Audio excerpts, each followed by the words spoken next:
Hi friends, నేను మీ Uppara Vinod Kumar. Vinod vision అనే YouTube ఛానల్ని సబ్స్క్రైబ్ చేయండి, షేర్ చేయండి, లైక్ చేయండి. ఈరోజు మీ ముందుకు మరో టాపిక్తో రావడం జరిగింది. 10th క్లాస్ అయిన తర్వాత స్టూడెంట్స్ నెక్స్ట్ ఏం చేయాలా అన్న ఆలోచనతో సతమతం అవుతుంటారు.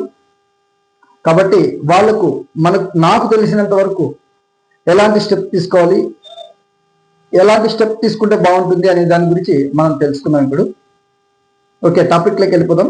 First of all, students 10th class అయిన తర్వాత మనకు 10th క్లాస్ తర్వాత వెంటనే లేదా అంతకుముందు అయినా పర్లేదు, ఒక గోల్ అనేది సెట్ చేసుకోవాలా. ఆ గోల్ని బట్టే మనం నెక్స్ట్ స్టెప్ ఎలా వేయాలి, ఏం తీసుకోవాలి అనే దాన్ని ఆధారపడి ఉంటుందన్నమాట. మనం తీసుకున్న గోల్ని బట్టి. అంటే ఎగ్జాంపుల్, ఇప్పుడు నేను ఒక యూపీఎస్సీ ప్రిపేర్ కావాలా, ఐఏఎస్ కొట్టాలని ఆశ ఉంది నాకు, నేను ఐఏఎస్ కావాలనుకుంటున్నాను.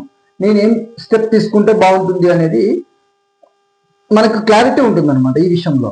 లేకపోతే మాత్రం మనకంటూ ఒక గోల్ సెట్ చేసుకోవాలంటాను నేను. ఓవరాల్గా ఏం చెప్తానంటే, గోల్ సెట్ చేసుకోవడం వల్ల మనకు నెక్స్ట్ స్టెప్ ఏంటి అనేది మనకు తెలుస్తుంది, మనకు క్లారిటీ ఉంటుంది అనమాట.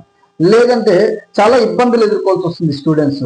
ఎందుకంటే ఇప్పుడు కొంతమంది స్టూడెంట్స్ ఏం చేస్తున్నారంటే, ఇంటర్మీడియట్ 10th అయిపోయిన తర్వాత ఇంటర్మీడియట్ లో వాళ్ళ ఫ్రెండ్ ఎంపీసీ తీసుకున్నాడని తను ఎంపీసీ తీసుకుంటాడు.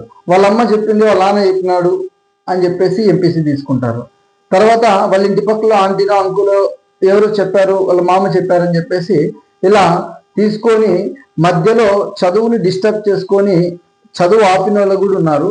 కాబట్టి నా ఒక చిన్న సలహా ఏంటంటే, 10th అయిపోయిన తర్వాత మీరు ఫస్ట్ గోల్ సెట్ చేసుకోండి. జీవితంలో ఏం సాధించాలనుకుంటున్నారు, జీవితంలో మీరు ఏ పొజిషన్ లో ఉండాలనుకుంటున్నారు అనే దాన్ని బేస్ చేసుకునే మీరు నెక్స్ట్ స్టెప్ వేయచ్చు. ఎందుకంటే అలా మన గోల్ అనేది సెట్ చేసుకోకపోతే నెక్స్ట్ ఎట్లా ఏం చేయాలనేది మనకు అర్థం కాదు. నా చిన్న రిక్వెస్ట్ ఏంటంటే, దయచేసి తొందరగా నిర్ణయాలు తీసుకోవద్దండి. ఈ విషయాన్ని మీరు ఖచ్చితంగా గుర్తుపెట్టుకోండి. లేకపోతే చాలా ఇబ్బందులు ఎదుర్కోవాల్సి వస్తుంది. ఇప్పుడు నాకు ఎంపీసీ అంటే ఇంట్రెస్ట్, తర్వాత కానీ అమ్మా నాన్న సిఏ చేయాలి, ఎంఈసీ తీసుకుంటే బాగుంటుందని చెప్పేసి కొంతమంది పేరెంట్స్ కూడా స్టూడెంట్స్ కి ప్రేయర్ చేస్తుంటారు. వాళ్ళ పేరెంట్స్ అంటే వాళ్ళ బాబు మీద, డాటర్ మీద కావచ్చు, సన్ కావచ్చు, ఎవరైనా కావచ్చు, వాళ్ళ మీద ఫుల్ ప్రెషర్ చేస్తుంటారు. నువ్వు ఇదే తీసుకోవాలా, ఇదే చేయాలా. ఇది వెరీ రాంగ్. ఎందుకంటే వాళ్ళకి నిర్ణేతలు వాళ్ళే, విజేతలు వాళ్ళే. వాళ్ళు నిర్ణయం తీసుకునే దానికి ఛాన్స్ ఇవ్వండి. అప్పుడే ఖచ్చితంగా వాళ్ళు ఫ్యూచర్ లో వాళ్ళు ఏదనుకుంటున్నారు 100% వాళ్ళు సక్సెస్ఫుల్ అవుతారు. చాలా మంది పేరెంట్స్ అంటే ఈ ప్రెజర్ చేస్తుండేది కూడా ఎవరు తెలుసా? చదువుకున్న వాళ్ళు మాత్రమే, చదువు రానులు మాత్రం, చదువు తెలియని వాళ్ళు అంటే ఎడ్యుకేటెడ్ పేరెంట్స్ మాత్రమే ఇట్లా ప్రెజర్ చేస్తున్నారు. ఎందుకంటే వాళ్ళు అలా చేయాలా, ఇలా చేయాలంటే వాళ్ళ కోరికలు కూడా కొంతమంది పేరెంట్స్, అందరం చెప్పను కానీ కొంతమంది పేరెంట్స్ వాళ్ళు ప్రెజర్ చేస్తున్నారు స్టూడెంట్స్ మీద, అంటే పిల్లల మీద. దయచేసి ఆ ప్రెజర్ చేయొద్దు. ఎందుకంటే ఫ్యూచర్ లో ఇబ్బంది పడే అవకాశం ఉంటుంది. వాళ్ళకి ఏం నచ్చితే, ఆ స్టూడెంట్ కి ఏం నచ్చితే అదే చేయండి. ఖచ్చితంగా మీరు ఏదైతే అనుకుంటున్నారో ఖచ్చితంగా సక్సెస్ అవుతారు. లేదంటే పొరపాటున మీరు పేరెంట్స్ చెప్పారనో, తర్వాత ఇంకొకరు ఏదో ఇంటి పక్కన వాళ్ళు చెప్పారనో, ఫ్రెండ్ తీసుకున్నారని మాత్రం తీసుకుంటే చాలా సమస్యలు ఎదుర్కోవాల్సి వస్తుంది. ఫ్యూచర్ లో మీకు ముందు పోయేకి దారి ఎటో కూడా తెలియదు. కాబట్టి దయచేసి పేరెంట్స్ కూడా ఈ విషయాన్ని గుర్తించండి. నాకు తెలిసినంత విషయంగా మీకు చెప్తున్నాను. దయచేసి పొరపాటును కూడా పిల్లల మీద ప్రెజర్ చేయొద్దు. వాళ్ళకు జస్ట్ సలహాలు ఇవ్వండి. వాళ్ళు అంటే ఇప్పుడు ఎంపీసీ తీసుకుంటే ఎలా ఉంటుంది ఫ్యూచరు, బైపీసీ తీసుకుంటే ఎలా ఉంటుంది, తర్వాత హెచ్ఈసీ తీసుకుంటే ఎలా ఉంటుంది, ఎంఈసీ తీసుకుంటే ఎలా ఉంటుంది, సిఈసీ తీసుకుంటే ఎలా ఉంటుంది, డిప్లొమా కోర్స్ చేస్తే ఎలా ఉంటుంది, దాని మీద మీకు సబ్జెక్ట్ అంతా చెప్పండి. కానీ అంతేకాని దయచేసి మీరు ఇదే తీసుకోండి, ఇదే చేయాలని దయచేసి మీరు పిల్లల మీద మీరు ప్రెజర్ చేసినారంటే వాళ్ళు జీవితంలో ఫెయిల్యూర్ అయ్యే ఛాన్సెస్ 100కి 99% ఉన్నాయి. ఈ విషయాన్ని ఖచ్చితంగా గుర్తు పెట్టుకోండి. మీరు ఇప్పుడు ఎందుకంటే నెక్స్ట్ స్టెప్ తీసుకుంటున్నారు కాబట్టి, నెక్స్ట్ ఇప్పుడు 10th అయిపోతుంది, ఇంటర్మీడియట్ లోకి జాయిన్ అయిపోతున్నారు కాబట్టి, ఇంకొక నెక్స్ట్ అకాడమిక్ ఇయర్ జాయిన్ అయిపోతున్నారు కాబట్టి మీరు దయచేసి ఈ విషయాన్ని గుర్తుపెట్టుకోండి. మీరు చాలా జాగ్రత్తగా 1కి 2 సార్లు ఆలోచించి మీరు నిర్ణయాలు తీసుకుంటే బాగుంటుంది.